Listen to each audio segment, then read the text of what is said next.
सुप्रभात छात्रों, मैं आपकी हिंदी की अध्यापिका सुरेखा आज आपके लिए चेतना के स्वर नामक पाठ फिर से लेकर आई हूँ। और इसका प्रथम पृष्ठ हम पढ़ चुके हैं। आज हम द्वितीय पृष्ठ को पढ़ेंगे, जिसमें प्रथम पृष्ठ में बताया गया है कि दुर्घटनाओं के क्या क्या कारण हैं, किन किन स्थानों पर दुर्घटनाएं होती हैं। तो यहाँ पर बताया गया है कि पर्वतीय क्षेत्रों में ज़्यादातर दुर्घटनाएं होती हैं, तो उसका क्या कारण है। पर्वतीय क्षेत्रों में दुर्घटनाएं होने के कारण भोले भाले यात्री अकाल मृत्यु का ग्रास बन जाते हैं। अकाल मृत्यु मतलब समय से पहले ही मृत्यु हो जाना। अनेक लोग विकलांग हो जाते हैं। विकलांग मतलब अपाहिज हो जाते हैं। ये दुर्घटनाएं क्यों होती हैं? वाहनों के स्वामी या चालक थोड़े से रुपयों के लालच में यात्रियों को ठूस ठूस कर बैठाते हैं। मतलब जगह न होने पर भी यात्रियों को गाड़ी में स्थान दे देना। यहाँ तक कि चालक के पास स्थान न होने पर भी वह अपने बगल में एक यात्री को बिठा लेता है और स्वयं थोड़ी सी असुविधापूर्ण जगह में बैठकर वाहन चलाता है। अब यदि दुर्घटना न हो तो उसे सौभाग्य ही माना जाता है। मतलब उन लोगों की अच्छी किस्मत मानी जाती है कि चलो कोई भी दुर्घटना नहीं हुई। कई वाहन चालक जल्दी पहुंचने के फेर में वाहन को अंधाधुंध दौड़ाते हैं। मतलब अपने गंतव्य स्थान पर जल्दी पहुंचने के लिए क्या करते हैं, वो अपने वाहन को बहुत तेज दौड़ाते हैं, जिसके कारण भी दुर्घटना होने का खतरा रहता है। आखिर उन्हें कहाँ जाने की जल्दी है? चालक के लालच का परिणाम निर्दोष यात्रियों को भुगतना पड़ता है। निर्दोष मतलब जिन यात्रियों का कोई दोष नहीं होता है। तो क्या यात्रियों का कोई उत्तरदायित्व नहीं? यानी कि अगर हम सफ़र कर रहे हैं तो हमारा कोई कर्तव्य नहीं बनता।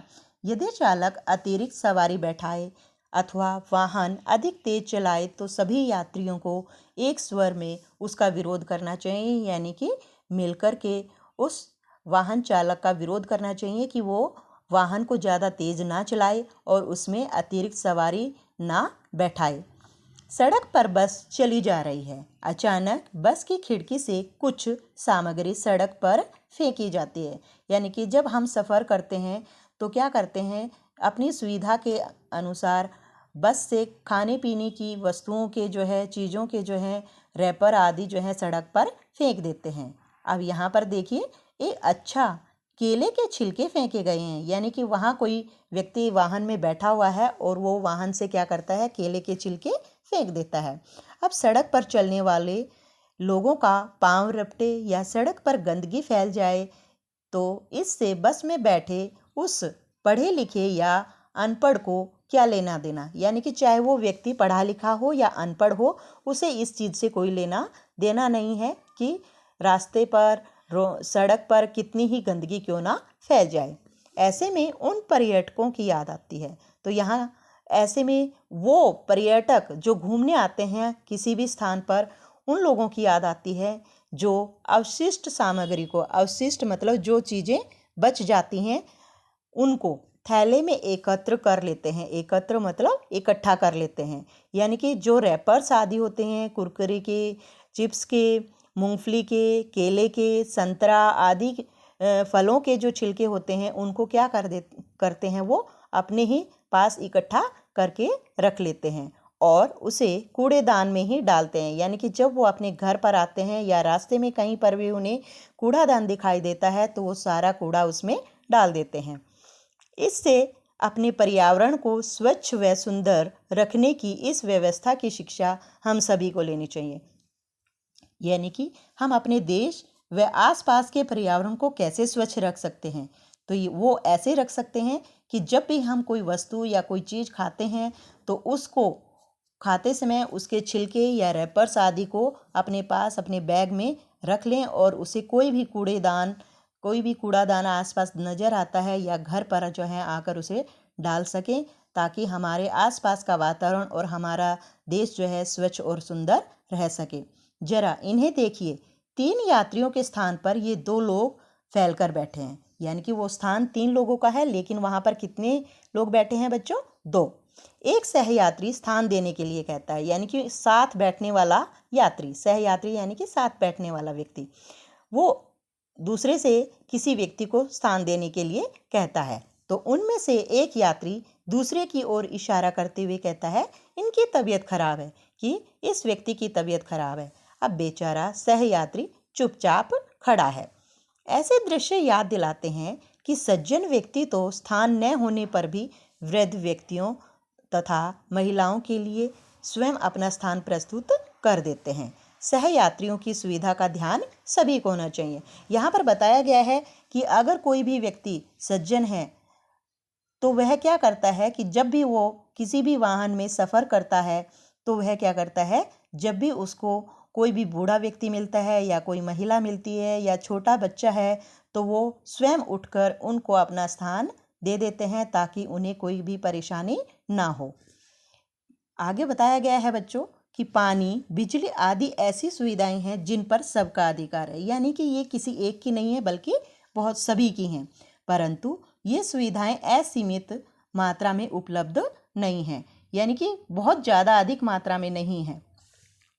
तो आइए जरा देखें तो यहाँ क्या हो रहा है। श्रीमान जी दाढ़ी बना रहे हैं। यहाँ पर इस पृष्ठ पर एक चित्र दिया गया है जिसमें एक व्यक्ति क्या कर रहा है, दाढ़ी बना रहा है। शीशे के सामने खड़े होकर चेहरे पर झाग लगा रहे हैं। पानी की टोंटी खुली है और पानी अनावश्यक रूप से क्या हो रहा है, बह रहा है, यानी कि वो खुद दाढ़ी बना रहा है और पानी निरंतर लगातार बह रहा है। दूसरी तरफ एक और चित्र है जिसमें एक बच्चा दिखाया गया है।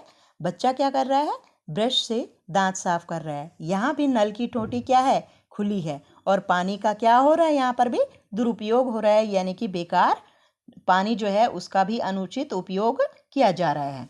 उधर देखिए सड़क के नल पर पानी भरने वालों की पंक्ति लगी हुई है। अब यहाँ पर बच्चों दूसरा एक और दृश्य मतलब यहाँ पर बताया गया है कि जहाँ पर गरीब लोग हैं जो पानी भरने के लिए एक लंबी सी पंक्ति में खड़े हुए हैं, जहाँ पर जो है वो पानी भर रहे हैं, लेकिन क्या होता है कि उनका नंबर आते आते ही पानी क्या हो जाता है, समाप्त हो जाता है और नल चला जाता है।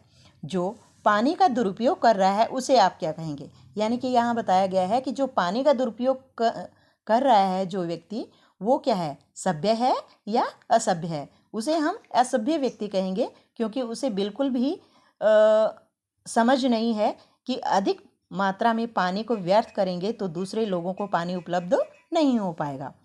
यदि टोंटी में से एक एक बूंद पानी रिस रहा हो तो दिन भर में लगभग 25 से 50 लीटर पानी व्यर्थ चला जाता है।